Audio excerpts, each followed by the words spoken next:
ನನ್ನ ಬೆನ್ನೆಯಿಂದ ಇಟ್ಟುಕೊಂಡು ಗುರುಳ ದಕ್ಷಬ್ರಹ್ಮನು ಬೆಳಕುತ್ತಿರುವಂತಹ ಯಾವ ಶಾಲೆಯ ಬಳಿಗೆ ಹೋಗಲಾಗ ಯಾವ ಗುರುಳ ದಕ್ಷಬ್ರಹ್ಮನಾದರೂ ಈಗಿನ ಮಗುವಿನ ಕಂಡು ಕೆಲವರವೋ ನೀನ್ಯಾರೆಂಬುದಾಗಿ ನುಡಿಯಲು ಕೆಲವೋ ದಕ್ಷಬ್ರಹ್ಮ ಗೃಹಾಂತರಮನ ನೋಡಿ ನನಗೆ ಬಂದ ಭಯವೇನು ಈ ನನ್ನ ಯಾಗದ ನಿರ್ಭಾಗವನ್ನ ಆ ಪರಮೇಶ್ವರಿಗೆ ಹೆಚ್ಚು ಮಾತ್ರಕ್ಕೂ ಕೊಡುವುದಿಲ್ಲ. ಏಕೆಂದರೆ ಕೇವಲ ನಾನು ಕೇವಲ ಜೀವನವನ್ನು ತಿರುಗಿದ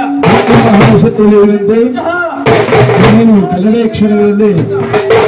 ವೀರಭದ್ರೇಶ್ವರ ಮತ್ತು ಕೇವಲ ಹಿಡಿದ ಶ್ರೀ ದೇವರ